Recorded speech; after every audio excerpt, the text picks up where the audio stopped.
Benchmarks and lessons from SAP's User Group and how SAP is improving its workforce.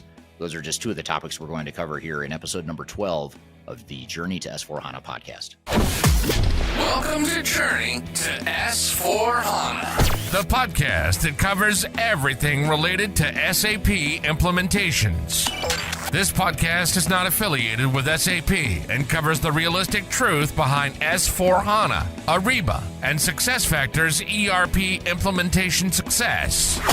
Whether you're new to the world of SAP, an existing ECC, or R3 customer, a multinational team, or a mid-sized organization, this podcast is for you. Now, here's your host, Eric Kimberly. Hello, welcome to the Journey to S4HANA podcast, the podcast that covers everything related to S4HANA implementations, including the good, the bad, the ugly, and everything you need to know to be successful in your S4HANA implementations. My name is Eric Kimberling. I'm your host for today. I'm also the CEO of Third Stage Consulting. And Third Stage is an independent and tech-agnostic consulting firm that helps clients throughout the world, not only with their S4HANA implementations, but also their non-SAP initiatives as well. Joining me, as always, is my co-host, Darian. Darian, thanks for being here today. Yeah, thanks for having me. Glad to have you and glad to have the audience here today. We've got a great show planned for you today. Really interesting guest. Geoff Smith is the president of the SAP Users Group in the Americas called ASUG. And he's going to be on the show talking about some lessons from customers, what's going on in the SAP customer community, what are their concerns, what's on their mind, and also what are some of the benchmarks and metrics around SAP adoption and just the concerns and things that are being addressed as part of S4HANA implementations. So a lot to cover there with Geoff. We're also going to get into some newsworthy topics, including how SAP is improving its workforce. And before we get to our guest and our newsworthy topic, though, we like to pull questions from social media that are relevant here today. And you've done that here for questions we've received here over the last week, Darian. So what have you got in store for us? Okay, so this first question is kind of interesting.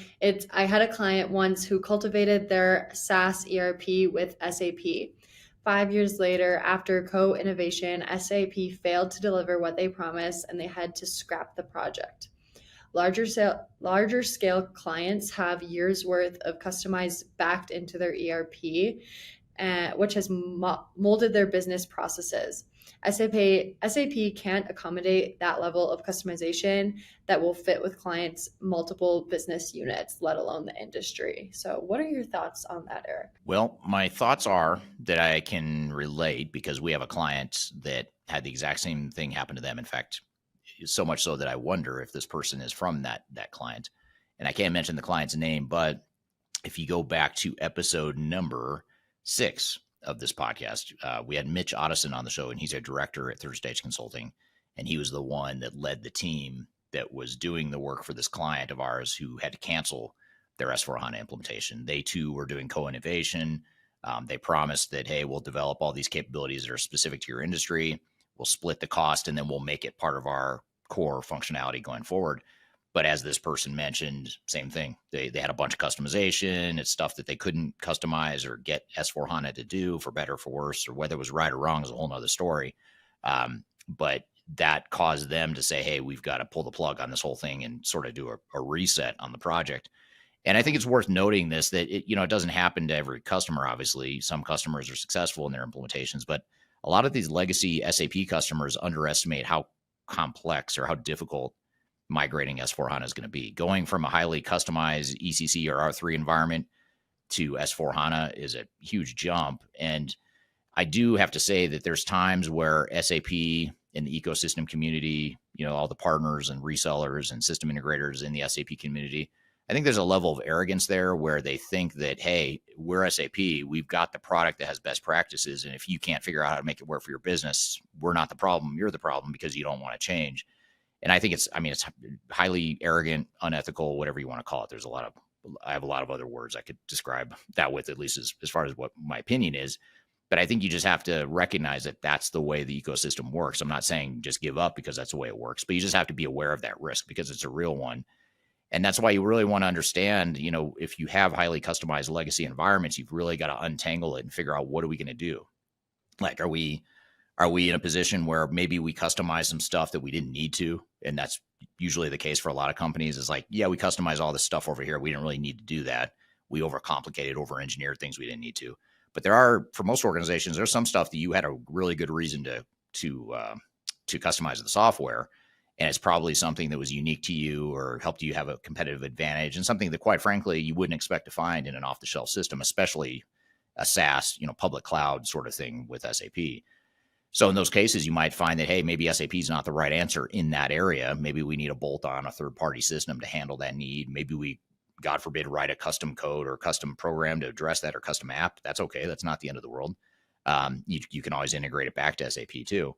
So you got to think about it in terms of all the risks and what your options are, and make sure you have a clear plan going into it. It's when you go in without fully understanding that, and then you get yourself into trouble halfway through the project. By then you've wasted a ton of money and time, and usually people are getting fired and heads are starting to roll at that point. So you don't want to go down that path. You want to figure that stuff all out up front if you can. Yeah, that's definitely some good points there. Definitely things that people need to, or companies need to consider when going through a transformation, for sure. Yeah, agreed. Yeah. Our second question today is about operating costs. So operating costs, they say, can mean layoffs. How does the talent shortage for IT come into play with that for AI to take over? Well, it's a good question. I mean, operating cost reductions oftentimes can be interpreted as layoffs. We haven't seen it on a large scale yet where AI has resulted in job loss, but in the tech space we have, a lot of software vendors, including SAP, have had some layoffs in their organizations. A lot of tech vendors have had layoffs that they attribute to AI, and technology and coding and development, in particular, software development, is one area that I think is ripe for layoffs, to where AI can do more of that work for us. I think actually it's going to be a lot of the developing countries that do a lot of the low cost type of work within the world of development. I think those are the ones that are probably going to be impacted the most by AI, just because that's the kind of stuff that can be, it's more likely to be automated or replaced by AI. So I don't know. I don't know, though, that the average manufacturer, for example, is going to have big layoffs because they introduced AI, at least not anytime soon. Maybe in the future. I don't know. I think what's more likely to happen is people are just going to get better at their jobs. They're going to do a better job. They're going to be more accurate, more effective. It may mean that over time, as you scale up as an organization, you don't need to hire as many people because now you've got these tools that make you more efficient. But I don't know. I don't yet see any signs that there's going to be mass layoffs as a result of AI. Right. That's an interesting transition kind of into our newsworthy topic of the day, which is SAP focusing on improving their workforce with kind of shifting that, using what you said, AI can help improve the workforce. So how is SAP maybe using that to help grow their current workforce's knowledge in that space? So that is what our article talks about today. So what the article specifically says is SAP announced their initiative of committing to enhancing the skills of workforce in response to the global increased demand for cloud and IT competencies, aiming to ensure that professionals and organizations are well prepared for future challenges. Some of these things include guided premium learning and updated certifications via SAP Learning Hub, emphasis on essential skills for cloud solutions, anticipating a 23% growth in IT demand by 2031, anytime, anywhere learning to future-proof careers and prioritize competencies over traditional credentials, and some other things that they listed. But overall, what are the industry effects of having a shortage in skilled IT professionals? I know you have a YouTube video about this, if anybody wants more information about this, but if you could just give us some information of that right now. Yeah. So I think this is maybe the most relevant to people that are just starting out in consulting. Perhaps they're just out of university, or perhaps they're doing a career change mid-career. They want to get into consulting. In those cases, upskilling quickly is going to be important. And because there's a tech shortage, and it's widely stated that there's not enough technologists out there to fill some of these roles, a lot of organizations that are looking to fill these roles are having to create new people, basically train people that maybe weren't planning to get into the world of SAP, but they need to get them up to speed quickly. So I think SAP's got a solid strategy here to say, hey, we're going to take some of these people that don't yet have the skills and competencies they need, but we're going to give it to them. We're going to help them develop quickly. to get there. So I think it makes a lot of sense. I think it's smart, because if you just rely on the existing SAP community, I think we're going to experience bottlenecks for years to come as more legacy SAP customers scramble to get live and get live on S/4HANA and off their legacy system by the 2027 deadline. I think that problem is just going to become pronounced over the next couple of years. Yeah, definitely. That's a really good point. And for somebody that is starting out, like you mentioned, would you recommend them taking courses such as the one mentioned, like from Learning Hub, to begin the career in consulting? I do. I mean, that certainly gives you a solid technology background in terms of understanding the architecture of HANA and how S/4HANA works, and just how to use the tool set in the SAP world. That's all important stuff. But I think what's even more important is all the non-technical stuff. And I don't know, just based on from back in the day, back in the early days of my career when I was at Price Waterhouse, I got trained in SAP, and I remember it was extremely technical. It was very focused on the product, how the product works, how you configure it, how you integrate it, all that stuff. And again, it was good to have that background, but I don't think that's what makes me good at SAP consulting. It's not my knowledge of SAP. It's my knowledge of how to connect the dots between business, people, and technology. And I think that's what oftentimes gets overlooked. So if I'm a new consultant, I'm trying to figure out how do I address that triangulation of people, process, technology. How can I be at least good enough in all those areas? Maybe I'm particularly strong in one of them, but I need to understand all three of those areas to be successful. Yeah, definitely. Those soft skills are definitely something that maybe can be overlooked by some people, but they're definitely a really important part of this industry. Yeah, absolutely. Mm-hmm. Speaking of the industry and where we're headed, I'm excited for our guest today. We're going to have Geoff Smith, who is the CEO of the ASUG, which is the America's SAP User Group. And he's going to be on the show talking about some lessons from customers and benchmarks from customers, and basically what's going on in the world of SAP from a customer perspective. So we're going to get his sort of consolidated viewpoints on that. So we're excited to have him on the show. But first, we're going to take a quick break. You're listening to the Journey to S/4HANA podcast. We'll be right back.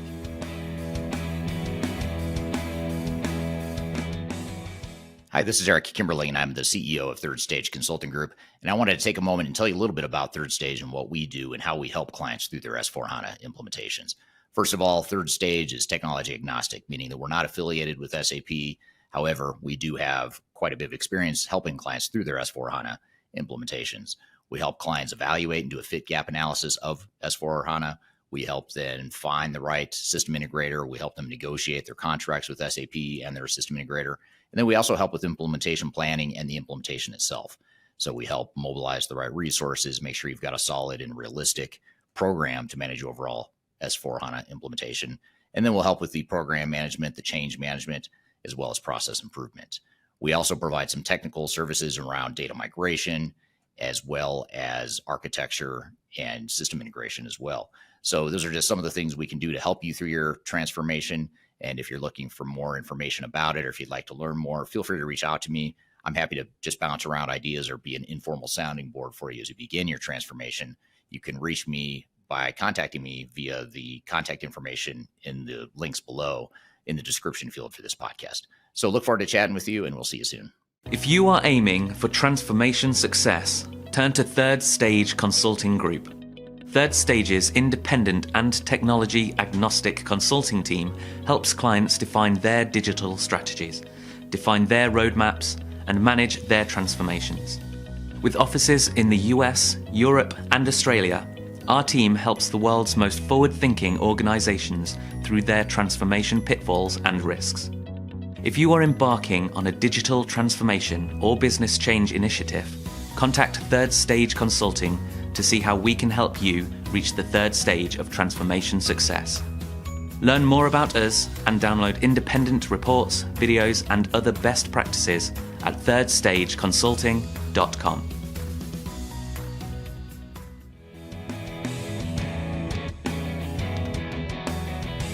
Hello, welcome back to episode number 12 of the Journey to S/4HANA podcast. My name is Eric Kimberling, your host for today. This is the podcast that has everything to do with S/4HANA implementations. It's produced by Major Tom Productions, sponsored by Third Stage Consulting, which is an independent consulting firm that helps clients with their S/4HANA implementations and their non-SAP implementations as well. You can find all the current and past episodes of this show by going to journeytosforhana.com. So excited for our next guest who I'm about to bring on the show. His name's Geoff Smith. He's the president of the user group in the Americas called ASUG, and he's going to be on the show talking about some benchmarks and lessons from customers and within ASUG. So with all that being said, Geoff, welcome to the show. Eric, wonderful to have be in with you today. Appreciate it. Thank you. Yeah, glad to have you. First time you and I have met and chatted, so this is an exciting conversation for me, and excited to get some unique perspectives from you, especially because you come from the world of being an SAP user and someone who had implemented SAP in your previous life, and now you're leading the user group within the Americas. So I appreciate having you on here today. Maybe before we jump in and get to some of the questions I have, just tell us a little bit about yourself and your background. Well, thank you. And I was going to say, I've known you and your name for some time, so I'm excited to finally be able to be on with you and spend some time talking about the subject that both you and I enjoy talking about, which is SAP. So by introduction, for the last 10 years, I've been the CEO of the North America user community, ASUG. I really call myself the Chief Community Officer. A CEO sounds like a really official title. And my job is really to help, and why we do what we do is to help the customer base get the most value out of this amazing investment they make in SAP. Prior to that, I was a chief information officer, first going backwards in time chronologically, a CIO at Tom's Shoes Fashion out in Los Angeles, where we went from a homegrown ERP to SAP Fashion.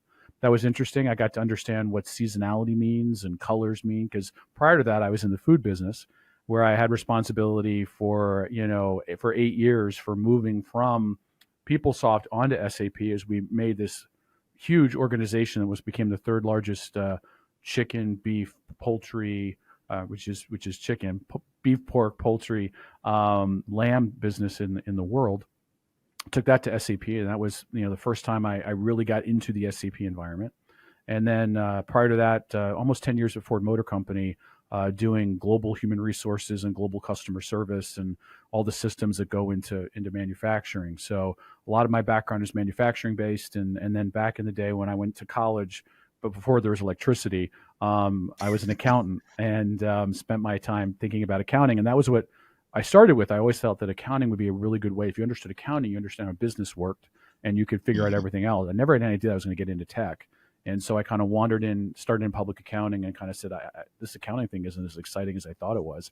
And wandered into technology, doing systems implementations, and then kind of wandered from there. So, but the last 10 years have been truly phenomenal being part of ASUG and helping customers. I mean, our customers make these massive investments in this thing called ERP or HR or supply chain, however you want to think about it.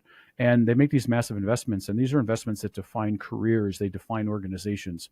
SAP is a tremendous organization, and I think the world of them. And I also think the world of everyone who's around this ecosystem, because it's not just about buying SAP. For most of us, we buy into a career. So whether we're part of the the customer base buying SAP software, or we're part of the partner community, thinking about how do we make implementations work and how do we add value-added services. We're part of SAP.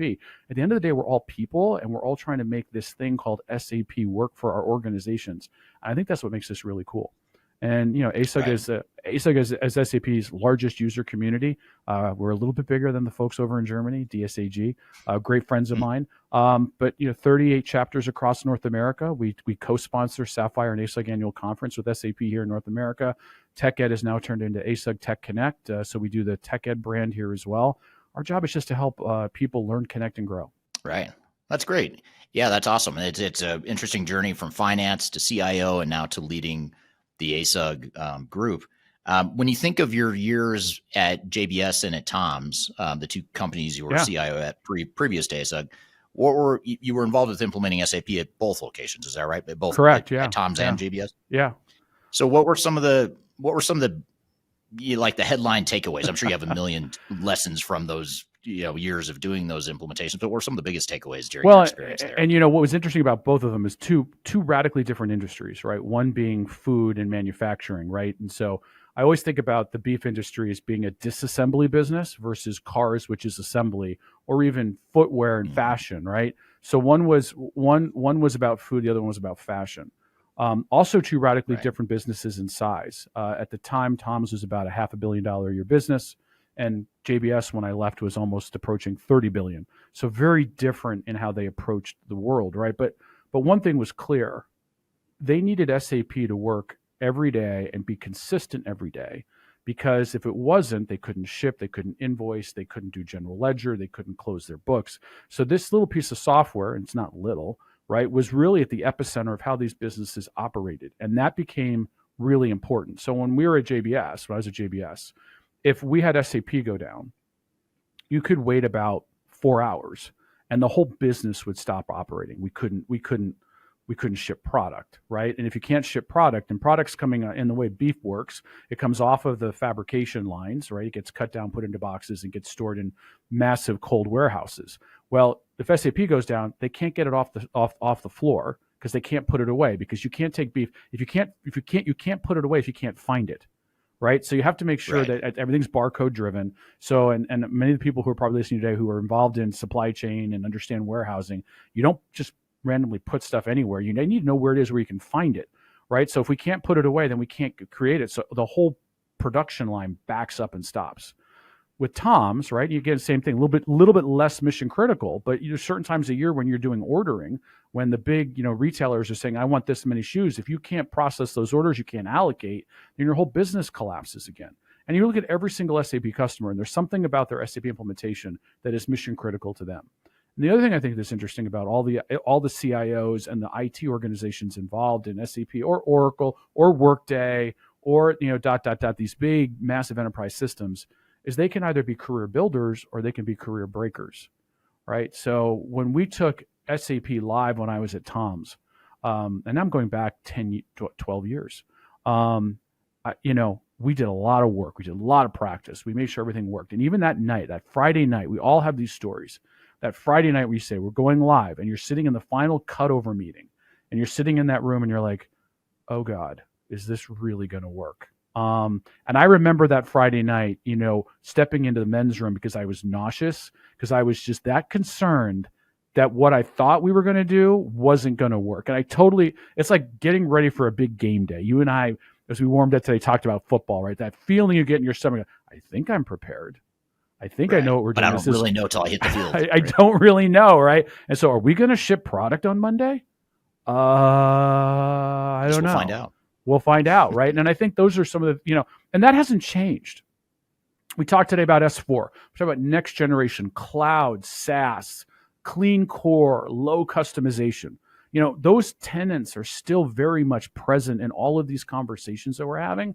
And if anything, because, I came of age in the era of on-prem data centers. I remember back in my Ford days, of playing all the games at Ford Motor Company about how do you get servers racked into a data center. Well, now that's been solved by cloud, right? It's like I would have to give up my newborn to get a server put into a Ford data center, right? And even when you had all the funding in place, you went up to the data center manager, said, I got my funding. You can buy this server for me. They go, nope, not buying your server. Why? Why can't you buy my server? Well, we have a server cap this quarter. We're only putting in so many, and you didn't make the cut. But I have money. Right. You can buy. Nope, not buying it. We have another KPI. You're not going to make it. I got to run customer service. Anyway, Not our problem. Not our problem. Anyway, but coming back to it, these are timeless stories.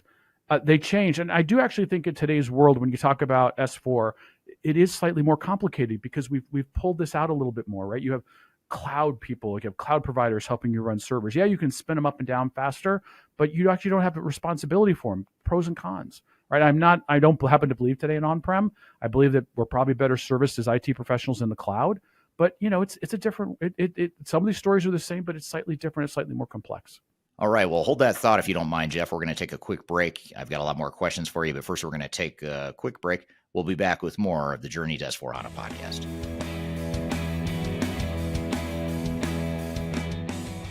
If you're going through an S4HANA implementation, you're looking for best practices and tips on how to make your project more successful, I encourage you to check out 2 resources that I made available to our listeners here on this podcast.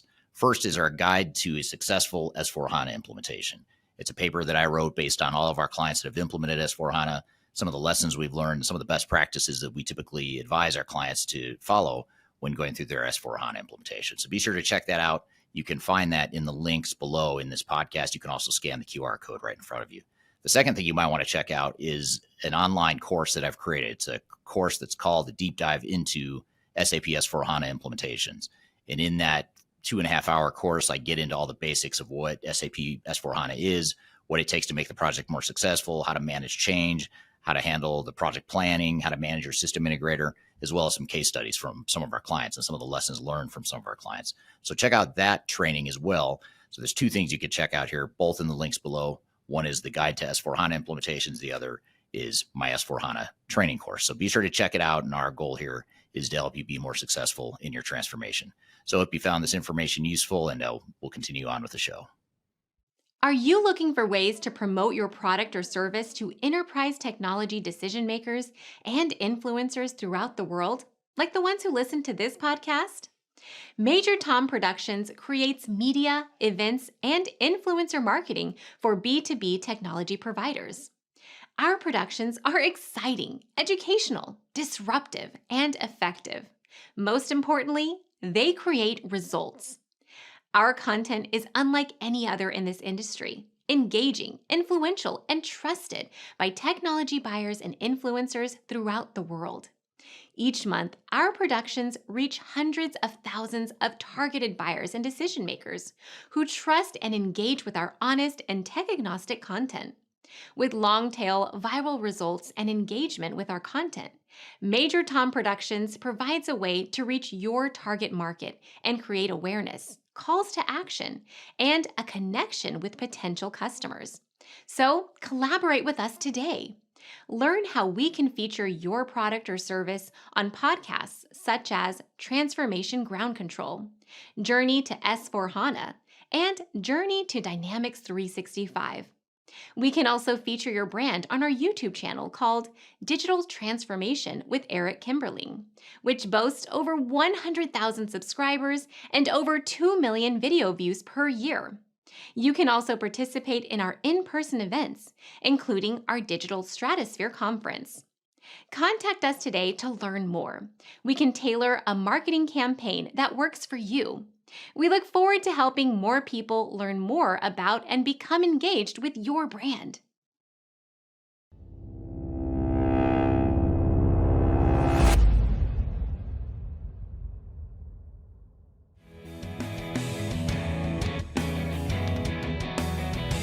Welcome back to episode number 12 of the Journey to S4HANA podcast. My name is Eric Kimberling.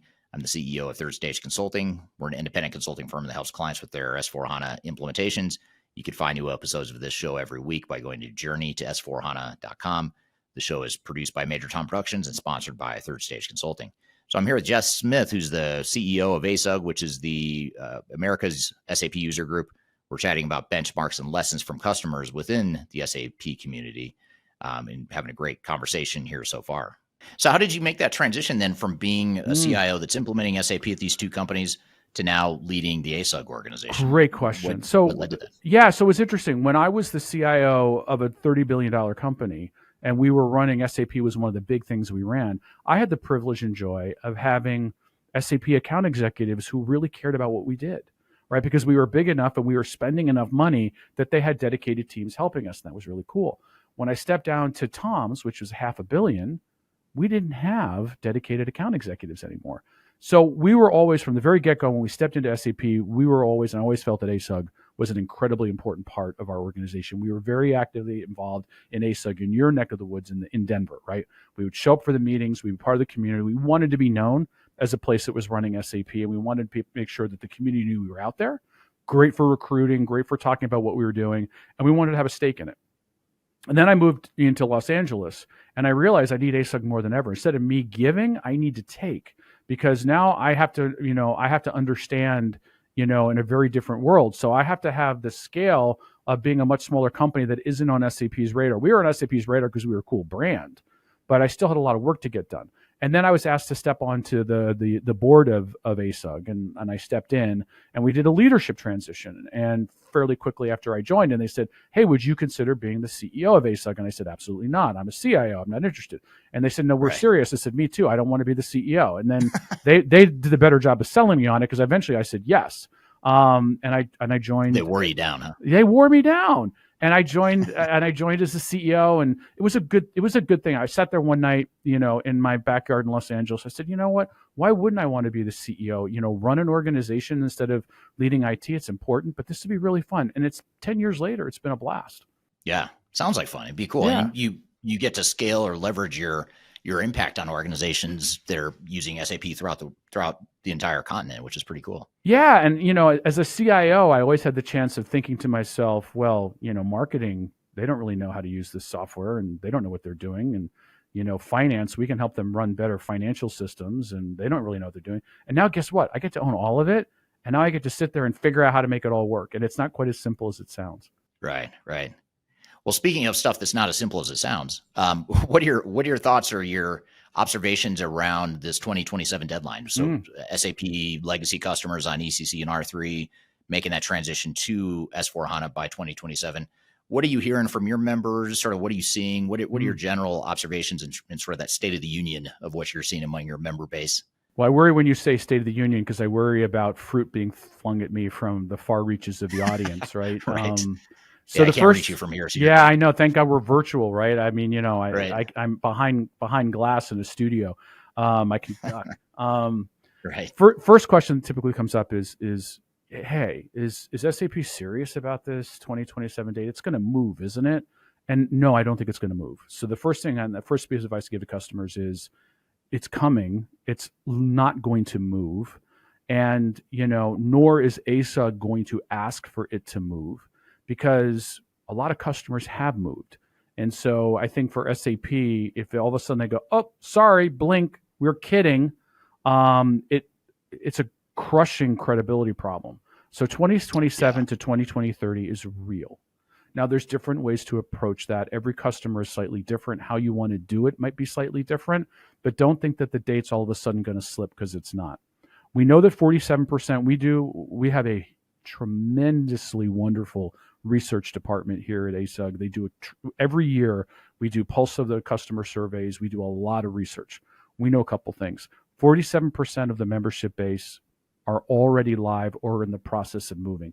That's an impressive statistic. But that also means on the flip side, 53% are still not quite there. That's the group I'm worried about. 41% are planning moves. So we know that I'm not, when I'm out in the community, I'm not hearing massive resistance to this. Now, what is I think concerning the customer base is how do I do this? How do I make it more efficient? This is going to cost a lot of money. How do I get a business case done? And as they said, we have lots of resources for members for that. So we're happy to help you with all those things. We see a relatively small number that are either on plan, are not sure yet what to do, or they put their plans on hold. About 12% have their plans on hold at the moment, and that seems reasonable to me. Organizations could go through different type of M&A transactions, and things might be happening in their organization. So I understand that.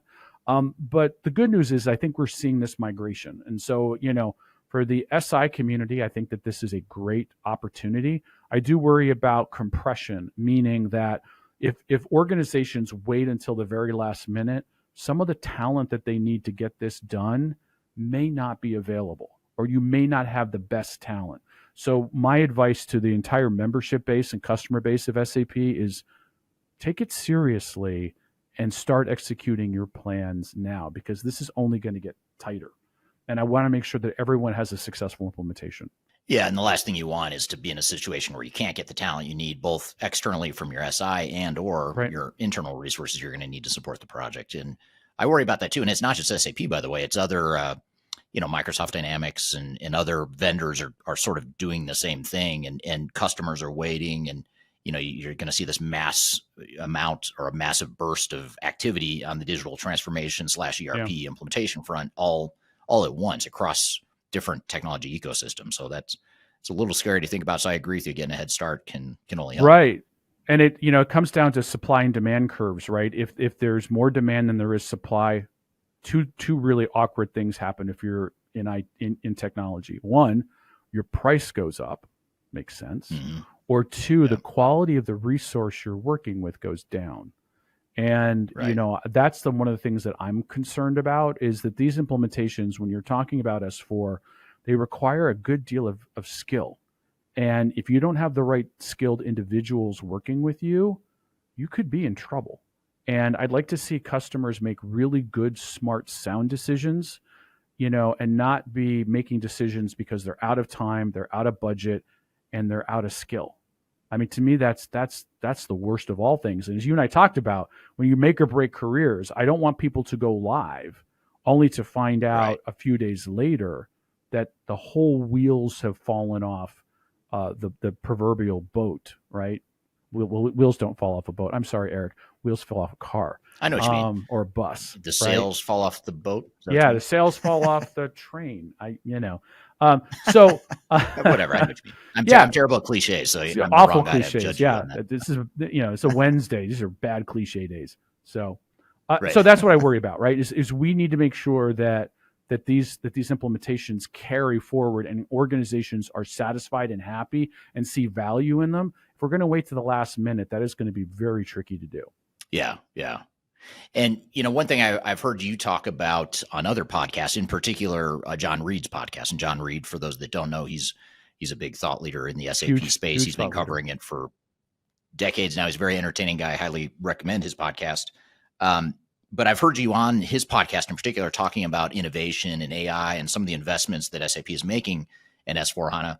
When you look at the innovation strategy of SAP, whether it's related to AI and or anything else, what are you most excited about, and what are your members most excited about from what you're seeing so far? So the first thing I think about when you use the word innovation is I think innovation is in the eye of the beholder, not the eye of the giver, right? So every organization needs to think about innovation through their lens and how do they want to innovate their organizations. And that can be multidimensional. How do you want to innovate your product? How do you want to innovate your teams? How do you want to innovate your organization? How do you want to do all these things? So I would say don't wait for the software vendor or the software partner to tell you how to innovate. How do you want to innovate? So what is your innovation opportunity, right? How do you want to think about it? And then go in search of the tools and the solutions that help you get down that road. That to me is my first thing. I do foundationally believe a couple things. Generative AI has changed the landscape. And in order for us as technology practitioners to get the most advantage of generative AI, if we want to be if you think about an innovation curve, like a bell curve, if we want to be to the middle to the right of that curve, that's going to necessitate three essential elements.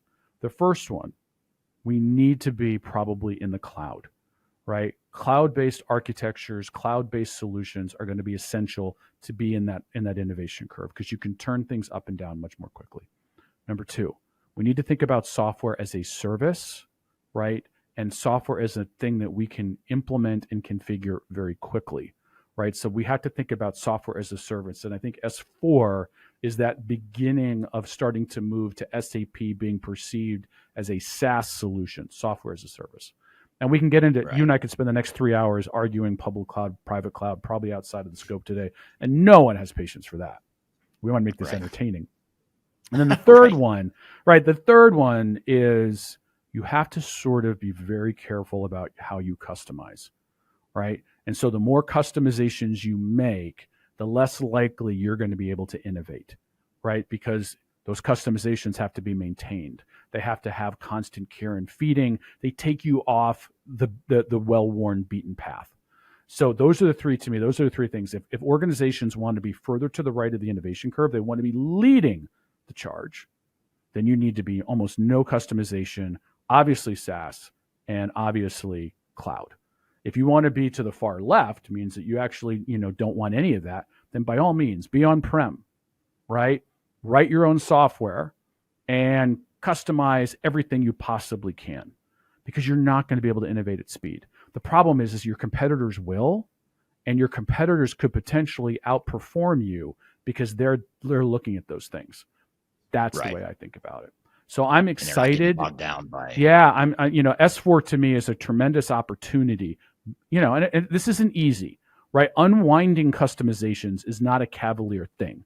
It has to be thought through very carefully. Why did we make that customization?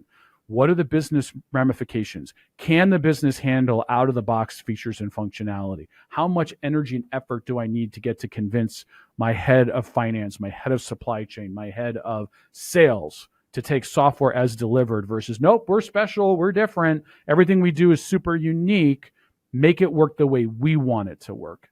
Hard, especially if you want to take advantage of some of these future innovations. All right. Well, hold that thought if you don't mind, Geoff. We're going to take a quick break. I've got a lot more questions for you, but first we're going to take a quick break. We'll be back with more of the Journey to S/4HANA podcast.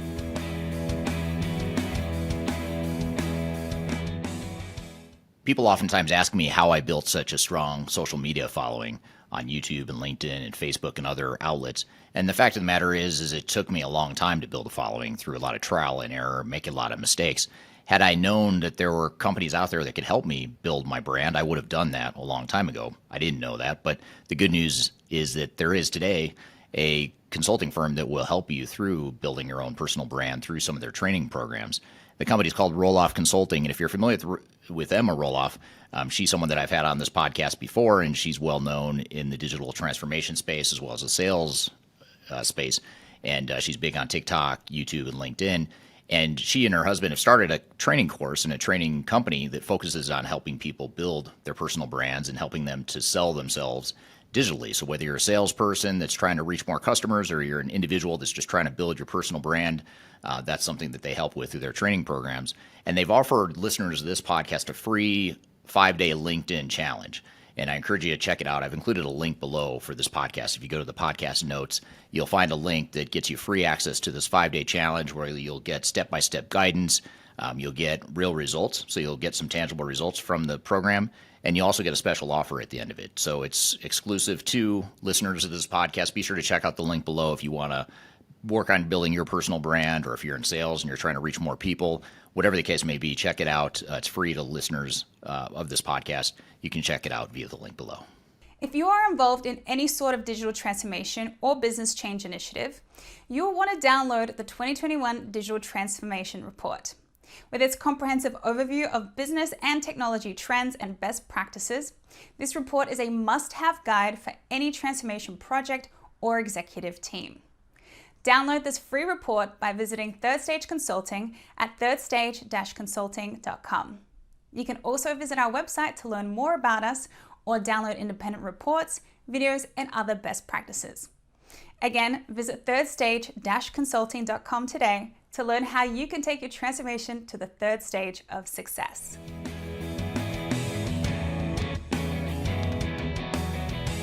Welcome back to episode number 12 of the Journey to S4HANA podcast. My name is Eric Kimberling. I'm the CEO of Third Stage Consulting. We're an independent consulting firm that helps clients with their S4HANA implementations. You can find new episodes of this show every week by going to journeyto s4hana.com. The show is produced by Major Tom Productions and sponsored by Third Stage Consulting. So I'm here with Geoff Smith, who's the CEO of ASUG, which is the America's SAP User Group. We're chatting about benchmarks and lessons from customers within the SAP community.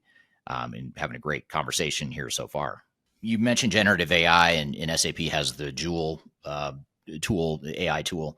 How are customers responding to generative AI and Joule in general? It seems to me, let me test a hypothesis with you. It seems to me that a lot of organizations are enamored by it and fascinated by it, but not quite sure how to use it to innovate. To your point, how they could use AI or Joule in particular to innovate their businesses. How are your members, are you seeing that, or how are your members responding to Joule and AI in general within SAP? Wonderful question. If you asked me this a year ago, I would have given you a very perplexed answer, which is they don't seem to be reacting at all. And if you look at our research from a year ago, generative AI was not on the was low on the importance factor, right? And you know, I was watching it and I was saying, that's interesting. A year now, it's at the top of the list. And I think it's a little bit of hype and it's a little bit of reality. And it's also a lot of pressure coming from people. So boards, CEOs, leadership teams are all saying, oh my God, this has to be the answer. We have to be able to do this, right? And I think that's driving it. Secondly, AI and generative AI is probably the worst it's ever going to be right now.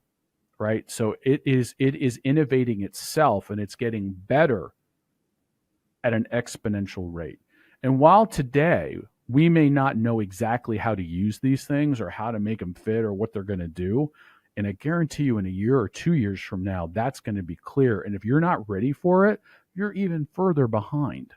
And that concerns me. So like as an example, I have the Microsoft Copilot tools on my Microsoft subscription. The team has been very gracious and given it to me after a whole lot of harping and complaining from me. And why isn't this working? And I'm on a Mac platform, and some of my IT team is in the room with me today, and they're kind of giving me that wincing look of pain, right? Yeah, right. He was really after us for this.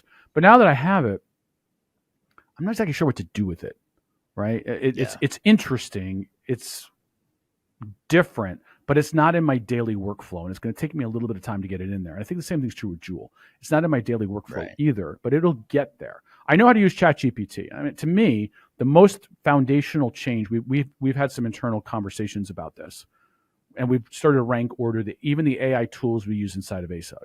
And the one that is actually the most interesting is the most innocuous of them all, Grammarly. Right. And I've been noticing during, we're in the middle of March Madness, right? And they've started to advertise, and I've seen something interesting I haven't done before. Right. But what's interesting about Grammarly is they've actually figured out how to embed it into your workflow. So for me, Grammarly pops up with little red squigglies all over the place. And it's demonstrated to me every single day that I have no idea how to write the English language. It's really depressing. Right. It's really depressing. I'm like, I literally cannot write a sentence without having red squigglies or blue squigglies. But it's in my workflow, right? And it's actually, I think, made me a better writer. And that's the interesting about it is it's embedded in. The co-pilots and the Joules are not embedded in yet. As they start to make that leap, it'll be very interesting how they work. I also find it's interesting in Grammarly is Grammarly also has no idea whether I'm writing an email to a friend or I'm writing an email to my board of directors. They're very different. So I get the red squigglies regardless of what I'm writing. The problem is I have a Pavlovian response to it, which is every time I see a red squiggly, I now must solve for it. So I have the most wonderfully correct grammatical emails to my friends that have taken me twice as long to write than they should have. Instead of me saying, I'll be at the bar at 7 p.m. on Friday. It's like, no, I'm going to write this into a paragraph. And they're like, can you just tell me what time you're going to be at the bar? Right. But with my board, I do want to be a little bit more precise. And so it doesn't understand those delineations. So while I appreciate that everything's consistent, we wrote a 7-year vision for ASUG a few months ago. And it was interesting. And Grammarly was all over it. We wrote it with a very specific style. Grammarly hated it. It hated the style. It wanted to move us back to the mean, right? This is how people write. Right? No, we don't want to write that way. And it was like a constant battle with it. I mean, whole paragraphs were in blue, right? And it's like, no, we like that paragraph. And you right click on it and say, I've got a better version of this for you. You'd right click on it. That's no better, right? Yeah, it's different. It's different, but it doesn't say anything better. And so that's why I find it's interesting about these AI models. But again, worst it's ever going to be. Yeah. And I think back to your point about defining what innovation means to you before you get too excited about Joule or ChatGPT or any other. I don't know why I call it Julie. I think it's because I want it to be a female AI. It just seems more trustworthy for some reason. But good point. Kidding aside, it seems like you've got to define, in your blueprinting phase, how are you going to use Joule? How are you going to use AI potentially to innovate your business? And it's really up to you, because a tool can do a lot of different things, and AI it's going to, like you're saying, it's going to have a lot of potential in the future, but it's up to you to sort of carve out that roadmap for how are you going to use that and other innovations that SAP might be investing in. Where I think we can do a tremendous amount of good right now, where there's a lot of opportunity, is not necessarily in how these tools are going to impact the end user experience. How can we as technology professionals use them to help automate our implementation of S4? How can we use it to drive up quality? How can we use these tools to help drive testing? How can we use them to help us write end user procedures, process guides? How can we make sure that they're helping us to make sure data quality is at the highest level? How can we even use some of these tools to help when we do have to customize, very small customizations, that they're written with tremendous quality and clarity? I see a lot of opportunity there, and we're not talking about that enough. We want to kind of deliver these end user tools. Here's Joule, and you can ask it these questions, and it'll give you your answer from SAP. And I kind of sort of get it.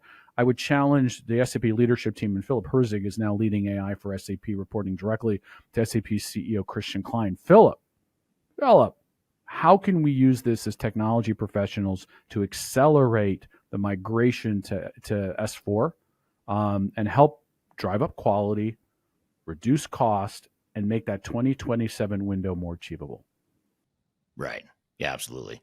Well, speaking of making the 2027 window more achievable, I know two initiatives that SAP has recently launched to help get more customers onto S4HANA. One being Rise, which is designed for the legacy customers that they're trying to move over to SAP or S4HANA Cloud. And then there's also Grow, designed for more of the mid-market to entice more mid-market organizations to move to S4HANA. How are you seeing these two initiatives are you seeing them get traction? How is it affecting the customer base? What's your take on those two initiatives? The wonderful thing about Rise is it's been around for some time, and ASUG had an active role in Rise at the very beginning when SAP was trying to work through the concept of it. And so we've been around it for some time. We're seeing a huge amount of awareness of Rise. 82% of the customer base is aware of Rise versus 73 from a year prior. So the numbers are moving up fairly strong. Just a quick delineation, Rise is really is the solution for those who are, existing SAP customers, right? Grow is more of a net new offering for mid-market. They kind of both end up at the same point, but they're done slightly differently.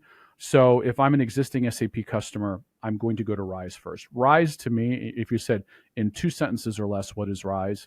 It is the new way to license SAP.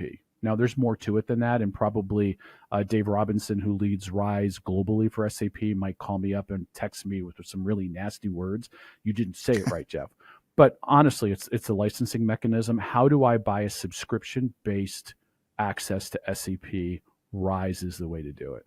And it's really going to be, for most customers, I think the thing to understand is it is really the go-forward licensing mechanism for SAP. So it's not as if there's lots of other options for you. This is kind of what it's going to be. The whole industry is moving towards subscription-based, OpEx-based licensing.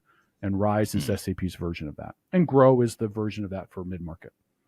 Sure. Now, how are customers responding? Is it working, from SAP's perspective or from your user base perspective? Yeah, I think it's long-term working, but there's some people who have a little gray like me, right? Who are used to the age-old way of implementing, licensing software. You license it perpetually, right? You bought a license, it was good forever, and you paid maintenance, right? So this is a little different. For businesses that love OpEx, this is a wonderful thing because you get, back in the day, you bought licenses, perpetual licenses. If you were an OpEx business, you hated it because you can't capitalize it, right? Now we've kind of flipped 180 degrees. And if you're an OpEx based business, this is amazing. If you're a CapEx business, you're like, I want to buy with cash and buy once, and you can't. Right. So depending on how you're coming from that, gets a little bit interesting. Some of our regulated industries out there that deal with rate bases and have to get approvals from rate boards, right?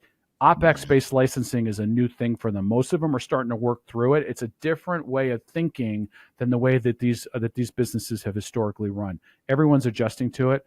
Now, I think it's great because technically you can dial up and dial down. I think where SAP and Workday and Salesforce and Oracle can be better is we seem just to be able to dial it up, and the dial only goes in a clockwise direction. It's not so good when you turn it down the other way. And that's where I think there's a tremendous opportunity. And we as customers need to be better about that. And that is an area where I see all of the tech providers, because obviously they want regular revenue. They want repeatable revenue. Wall Street rewards them for, ever upward sales price and ACVs. And if you really allow customers to dial up and down, that's a little harder to predict. And no one likes to operate in an unpredictable world. All right. Well, hold that thought if you don't mind, Geoff. We're going to take a quick break. I've got a lot more questions for you, but first we're going to take a quick break. We'll be back with more of the Journey to S/4HANA podcast.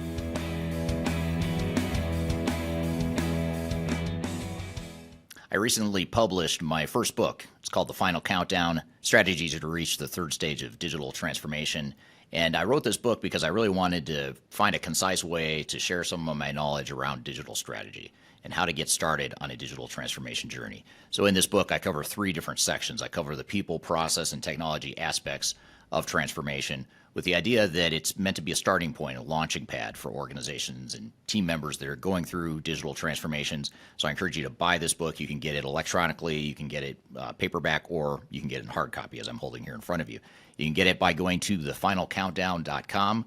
You can also search for it on Amazon if you shop at Amazon. Otherwise, just go to thefinalcountdown.com. Love to hear your feedback on this book as well. So I hope you check it out and hope you enjoy. If you are involved in any sort of digital transformation or business change initiative, you'll want to download the 2021 Digital Transformation Report. With its comprehensive overview of business and technology trends and best practices, this report is a must-have guide for any transformation project or executive team. Download this free report by visiting Third Stage Consulting at thirdstage-consulting.com. You can also visit our website to learn more about us or download independent reports, videos, and other best practices. Again, visit thirdstage-consulting.com today to learn how you can take your transformation to the third stage of success.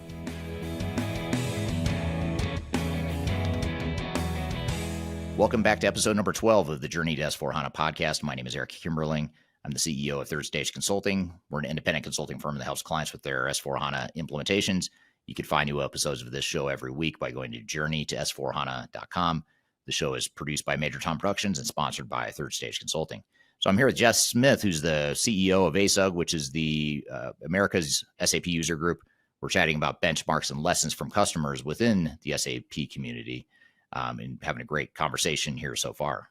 So in general, whether it's part of the RISE initiative or GROW, or just in general, when organizations in your member base are moving to S4HANA, what are some of the biggest challenges that they're having with the transition? And are those challenges different than you might have seen in years past?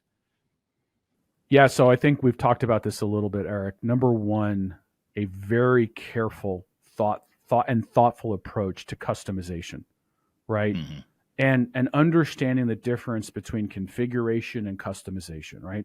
Configuration means I can throw some switches and those switches will survive over time as successive releases of SAP come out, right?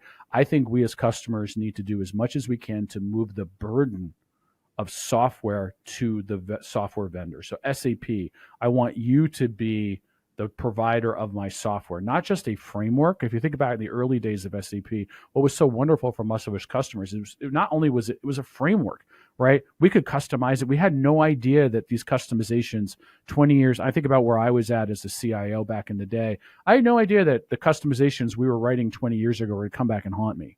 I didn't have any idea about cloud. I didn't have any idea about SaaS. I mean, these words didn't even exist. If you tell me, hey, you're going to run all your software in a cloud, I'd be like, what are you talking about, right? Yeah.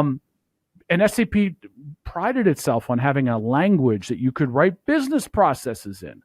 Now we've got to take all that and give that back to SAP and say, no, you have to take responsibility for this because I can't innovate at the speed I need to if I'm writing customizations. So to me, we as a customer base have to make sure that transfer happens. Number two, right? We have to decustomize.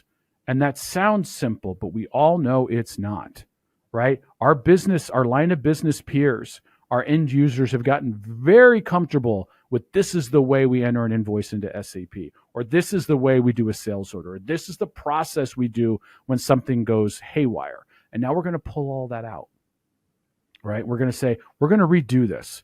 And if you run a multinational business and you are operating multiple divisions, I mean, most SAP customers are complex beasts. If you're not complicated, you don't need SAP, right? So, if you can run on QuickBooks, you should run on QuickBooks. If you can't run on QuickBooks, there's a reason for it. You're complicated. These things get complicated, and you have to figure out a way to get to standard. Not always easy. And then the training and the fighting and the nope, we're new, we're unique. I can't train my people, right? That to me are some of the big challenges, right? How do you really decustomize? It is a gut-wrenching, hard, frustrating change. Once done, it will pay dividends. But the journey to that will be fraught with peril and cliffs and boulders and thorns and all those other things. Mm-hmm. Yeah, very dramatic imagery there, by the way, but it's true, and it's a cultural change too, which is dangerous and full of thorns and pitfalls and things like that. You're changing the mindset of the organizations, really. Very much I mean, it's not even just about customization; it's about you can't necessarily have every single thing you want. And by the way, what you want may not, there may be some baggage attached to why you want something. Just because you've always done it that way doesn't mean you need to continue doing it that way. So it's sort of like the mindset shift for the entire organization that's using S4HANA. I had a conversation with the CEO a number of months ago, and he was quizzing me on this, and he was trying to understand. And he was not, this is a CEO, he's not a technologist, right? And he's not supposed to be. And he said, tell me, Geoff, why would I do this? And I explained it to him, he kind of got it. I said, but here's the really ugly role you're going to have to play. You're going to have to be the arbiter between IT and line of business professionals who are going to come to you, or if not you, someone that you're going to anoint to be the decision maker here. And IT is going to say, this is a customization and it's going to cost us X dollars to do it. And the line of business go, okay, spend it. because that's easier for me than making a change. But that doesn't actually fix the problem. I said, so almost Right. what you have to think about is a radically different view is that the line of business, if they want that change that badly, hey, guess what? We're going to give you an intercompany chargeback of X thousands or tens of thousands of dollars for that. And we're going to charge it to you every single year, right? Every single year that that customization is in existence because you're different, you're going to have to pay for it. Traditionally, a lot of this stuff is just borne by the IT department, right? So there is no downside risk for a line of business to say, yep, I want it different, because they don't pay for it. Change it and start to move some of those costs back, and it might drive different behavior. Right. He says so glibly, right? Right. Right. So is there anything else? You mentioned some stats earlier. You mentioned that 47% of your member base have either completed or started their transition to S/4HANA. The other 53% haven't. Are there any other metrics at a high level that you should shed some insight as to what's going on with the SAP community right now, in terms of research you guys have done? Well, that's a really big question. What I would recommend is that ASUG members download our Pulse to the Customer survey. I think it's a tremendous tool available on asug.com. And, there's a wide swath of kind of thoughts around training and education. How skilled are we, right? Do we believe that our organizations have the right skills internally? And our survey results are saying we're getting better, but we're not quite there yet. And so I think one of the things to think through, if I'm a CIO today, is my team as skilled as it needs to be in order to be successful at this? And if they aren't, what are the steps that I need to take? Now, what's interesting in that is, what does skills mean? And for many of us, we have outsourced the maintenance of SAP, right? We're using, application maintenance organizations to do the day-to-day care and feeding. We've outsourced customization. We've outsourced many different pieces of this. So our skill set has to be a little different. It has to be awareness of the opportunities and the things that I can do inside of SAP.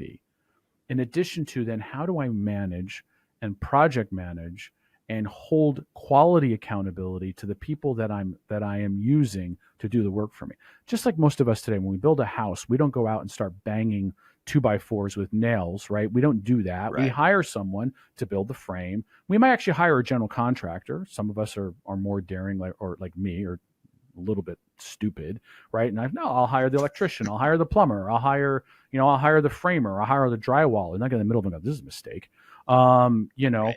And if you're going to hire those people, you have to be able to trust that they actually know what they're doing, right? That they actually can frame a house, that the electrician actually can pull wire through your house without setting it on fire, right? So, you need to have some of those skills. So your skills as a GC are very different than if you're a plumber.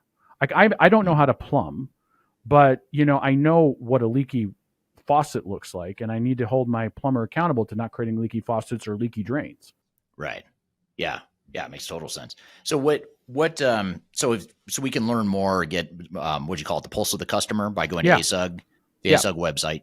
And ASUG website, and look for the pulse of the customer and look at ways to think about, and it's going to give you lots of information on how customers are looking at S4. How are they thinking about budgeting? Budgeting continues to be a huge issue, right?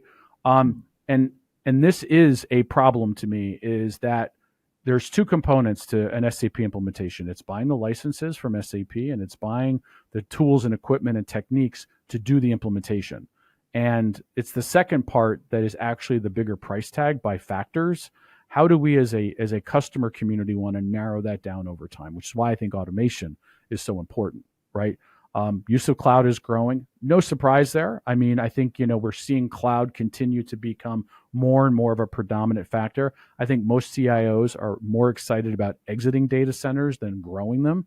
And they recognize that, using cloud, but that creates some interesting other kind of, ancillary issues, lock-in, long-term rating, right? The problem we all have is, just like electricity, the use of data centers continues to escalate. So the cost is only going in one direction, which is up. How do we want to manage that over the long term?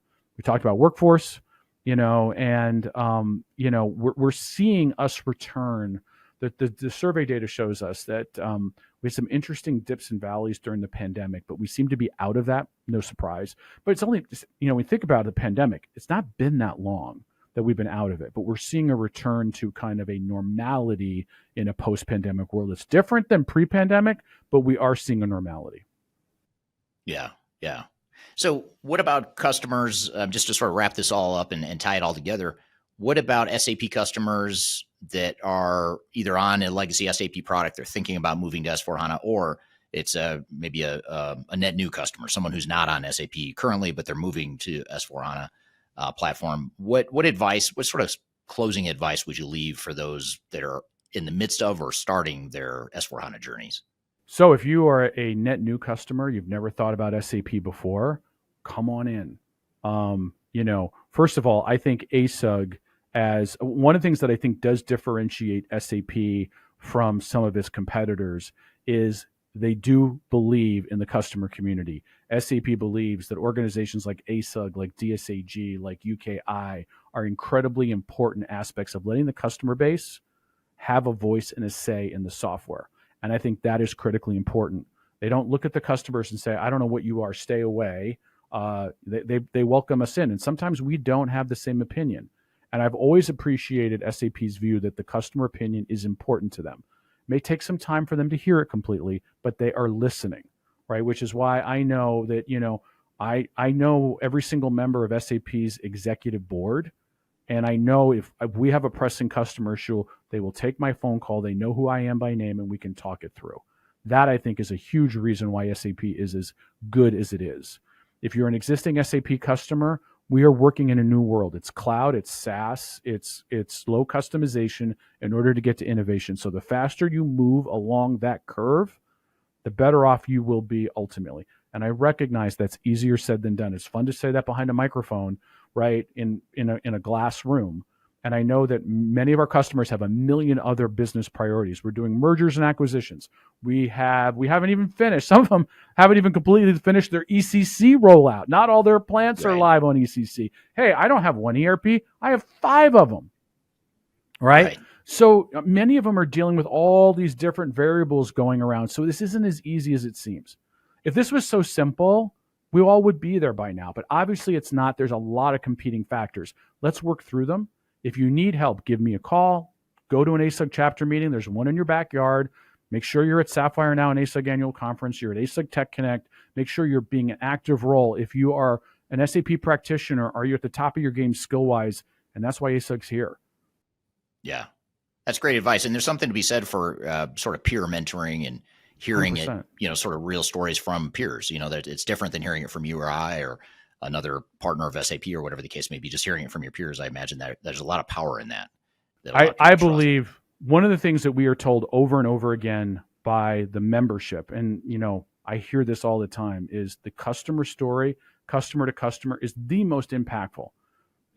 They all can figure out when a partner is in front of them pitching a product. They can figure that out pretty quickly, and they sort of turn off. When a customer gets in front of them and says, this was the journey I went on, here are the problems I encountered, here's how I solve them. I watch everyone's eyes get out of their iPhones or their Android devices, eyes go up, focus forward, listening. They are listening to those things. It is very powerful. All right. Great conversation. Appreciate having Geoff on the show. And we're going to debrief on a couple of the more salient points that he covered in that conversation. First, we're going to take a quick break. We'll be right back with more of the Journey to S/4HANA podcast.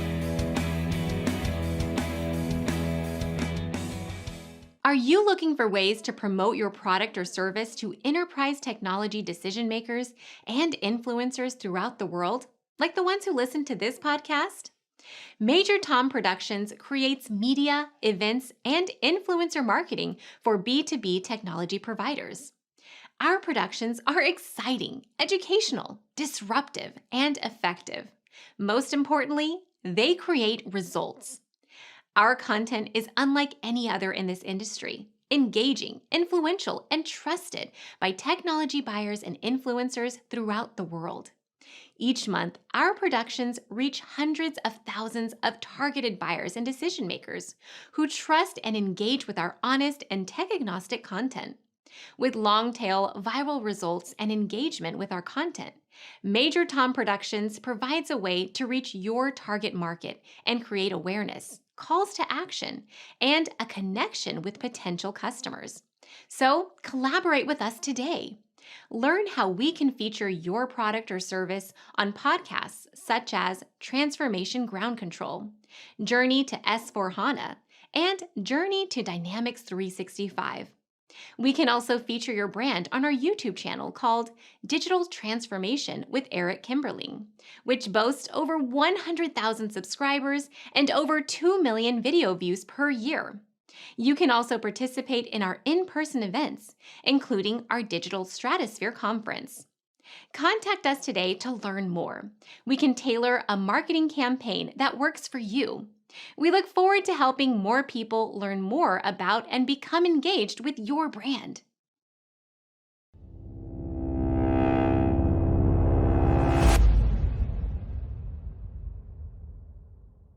The last thing you want to have happen is for your digital transformation to end up in court.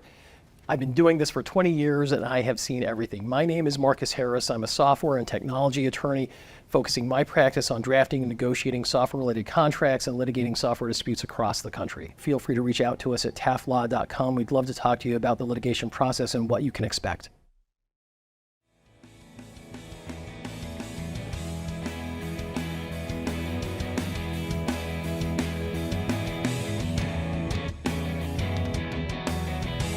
Hello and welcome back to the Journey to S4HANA podcast, episode number 12. My name is Eric Kimberling. You can find current and past episodes of the show by going to journey-to-s4hana.com. And Darian, we just had Geoff on the show, the president or CEO of ASUG. What were some of your thoughts and takeaways from that conversation? Yeah, I think it was a great conversation. I think Geoff's advice on evaluating and addressing skill gaps within ERP teams was definitely super relevant today. I think it's really essential for organizations to invest in that continuous learning, like he was mentioning. So I thought that was a really good point that he made. He also emphasized the importance of early planning on transitions into S4HANA by 2027. What advice would you give to organizations that are currently in the process of planning or executing this migration?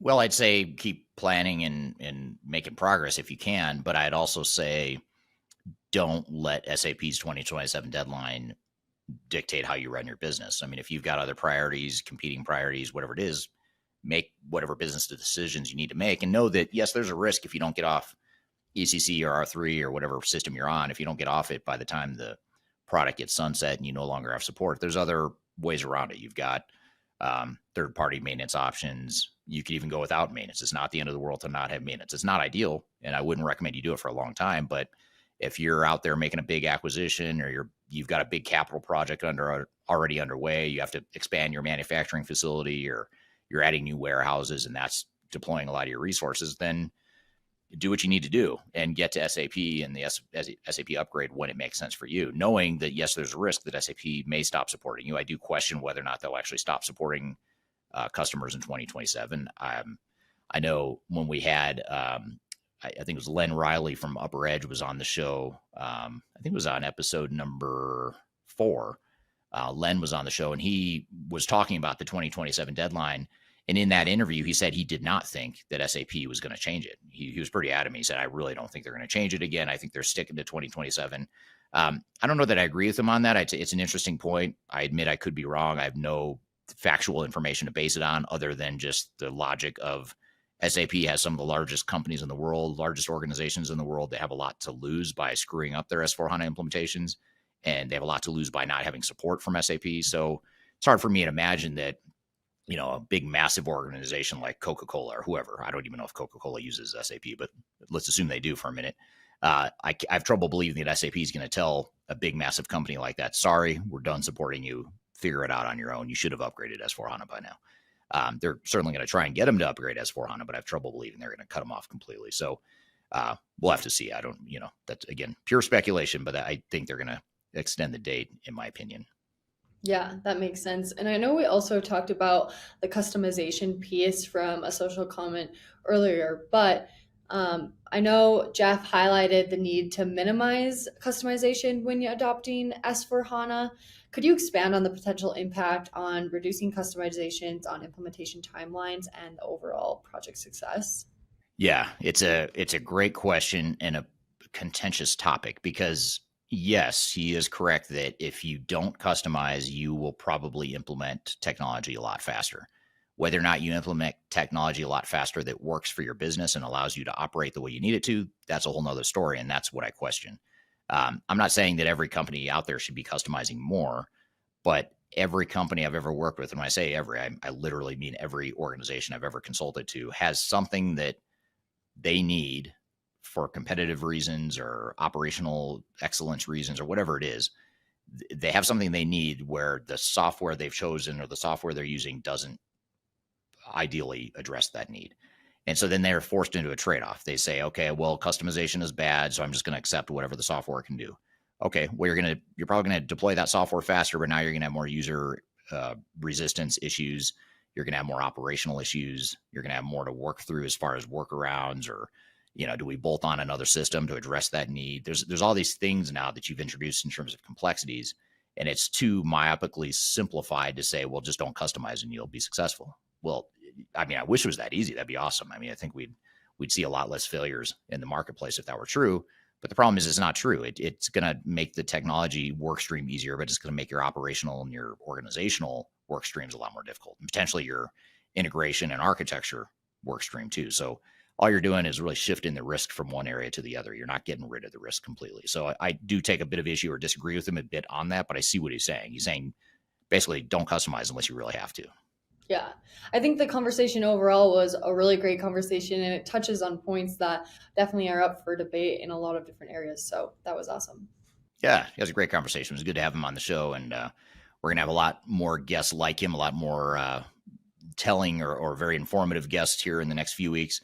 Actually coming up in episode number 15, which will be the season finale. Season 1 finale will be episode 15. That's going to premiere on June 23rd. And in that episode, we're going to have the Chief Innovation Officer, the Vice President of Innovation based out of Paris, France for SAP. And his name's Timo Elliott. So he'll have similar perspective to Geoff, although Geoff is not directly affiliated with SAP. We're going to have our first guest from SAP actually in that season finale, Timo Elliott, who's the head of innovation and AI for SAP. So that'll be really interesting too. So be sure to stick around for that. And then next week we'll have Jocelyn Hayes, who's an SAP consultant. She'll be talking about trends and lessons from SAP customers and their implementations. And then episode 14, in 2 weeks from today, we'll have Mike Stone on the show, who's going to provide a implementation case study from a customer perspective. He's a SAP customer that just recently went through an S4HANA implementation. So a lot more to cover in these last 3 episodes of season 1 of Journey to S4HANA. Appreciate you being here today. Thank you, Darian, and thank you to Geoff for being here today as well. Thank you to the audience for listening here today. We'll see you next time on the next episode of the Journey to S4HANA podcast. Have a great week, and we'll see you soon.